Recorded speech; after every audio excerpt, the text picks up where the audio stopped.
Hello, beautiful viewers, dumb thought throughout the cosmos. Prepare to indulge in experiencing sheer bliss, because today another riveting, captivating, stellar unboxing video is about to be brought to fruition. What item will I be unboxing? What item will I be opening? Without further delay, without further procrastination, allow me to elicit the box. What item is encompassed inside this bulky, hefty, tangible box? Let's find out. I'm going to demystify the answer to that inquiry right here, right now, so bear with me. It will only take me billions of picoseconds to extract the item from the box. Unboxing is about to commence. Here we go. Both flaps of the box have been opened.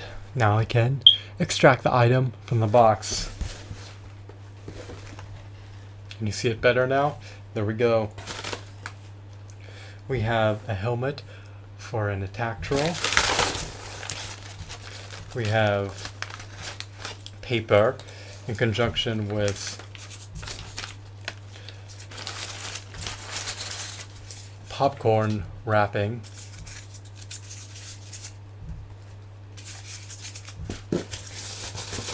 In conjunction with all the package and popcorn, I believe it's called package and popcorn as opposed to popcorn wrapping. Sorry about the blender. But in conjunction with all the package and popcorn, we have an infamous, notorious, sadistic, malicious, intimidating, menacing, violent, aggressive, belligerent, unwavering, audacious attack troll.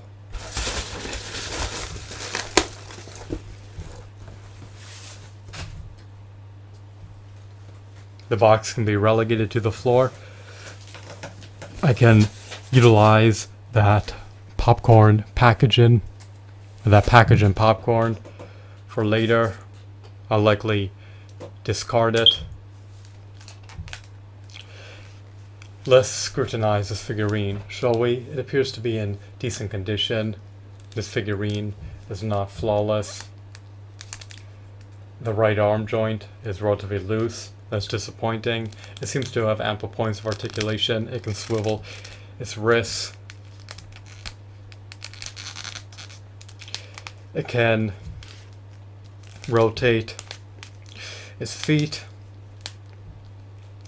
sideways. I love his hues. I love his textures. I love his shadings. He has stupendous paint applications. I love his design. I love his sculpt. He was produced by Toy Biz amid the early 2000s to coincide with the release of the Lord of the Rings movies.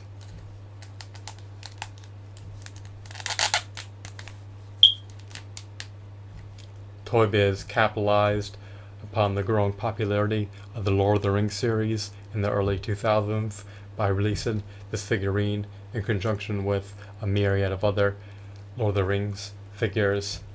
His helmet is removable. It can be equipped or detached at your discretion. His jaw cannot be clenched together. You can ascend his mace or descend it. He lacks any button in the back, so he does not have any hack and slash action. You have to manually move his arms if you choose to. His breastplate cannot be removed. His harness is equipped to his chest. Unfortunately, it's unremovable. Adhesive is intact. He has 3 fingers on each hand. I would have presumed that a cave troll would have at least 4 fingers as opposed to 3.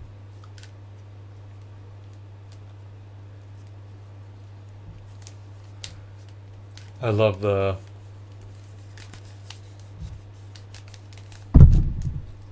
deco. It's just marvelous in all facets.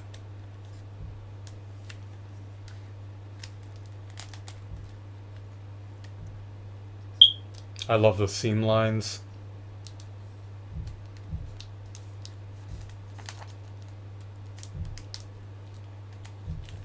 I pretty much love everything about the figure.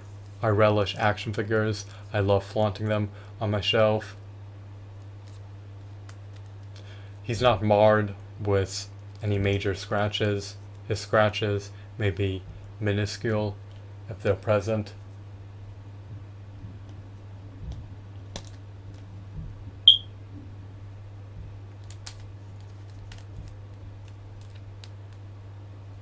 I feel as though this figurine emulates an attack roll. It truly captures the appearance of an attack roll in the Lord of the Rings, The Return of the King movie.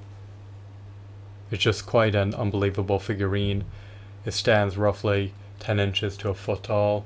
You can measure it for yourself if you have one. If you do not possess one, then you can look up his height. I presume he's roughly a foot tall, so he's twice as tall as a 6-inch action figure. He scales eminently with the 6-inch action figure collection. The attack troll is supposed to tower over most figurines. He's not supposed to be minuscule. He's supposed to be mighty. He's supposed to have physical prowess. He's supposed to be large and bulky.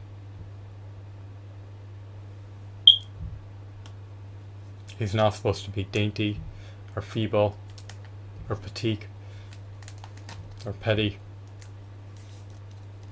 or timid. I just love this figurine in all aspects. I procured this figurine via eBay. He did not succumb to becoming severed amid the transportation process. He lacks peg holes in the bottom of his feet.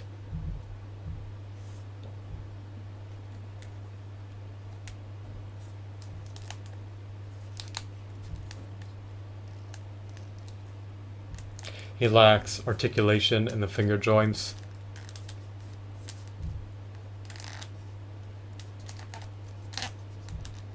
He lacks an elbow joint. He lacks a knee joint. He could have utilized more articulation. He lacks a diaphragm joint. So he's not flawless by any means. But despite his limitations, he still has merit. They could refine him. However, that's not possible anymore since Toy Biz is now defunct. They filed for bankruptcy. It's unfortunate that we'll never see this action figure resurface anytime in the pending future, unless another company decides to reproduce Lord of the Rings action figures.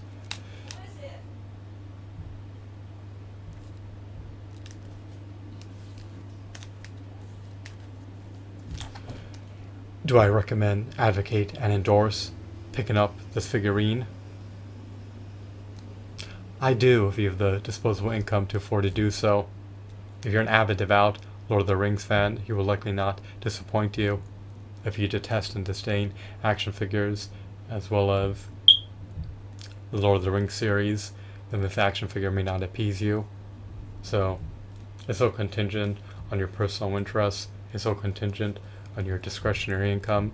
It's all contingent on if you have room to house it or not. There are a multitude of factors that you should consider prior to implementing a purchasing decision.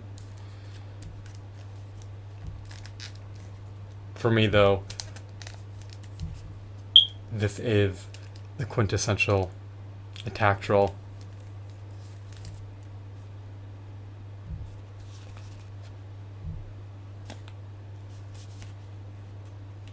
It's too bad that this action figure cannot growl. I would have preferred if he had voice commands, but just because he doesn't have voice commands does not mean he isn't worthwhile. I have no major gripes about the figurine, other than lacking articulation in certain joints. He does appease me. I'm satisfied. I relish this figurine. I'm done reiterating myself. I'm done being a bit redundant. I've said all I can say. Maybe in the future I'll spawn a stop motion video featuring this figurine. Let me know if you would like to see that. I'll consider doing that if enough people demand it. Those are time consuming. I just cannot get over this figurine.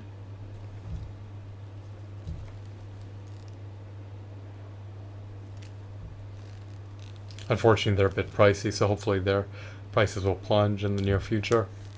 But if not, then I'll likely never buy another one.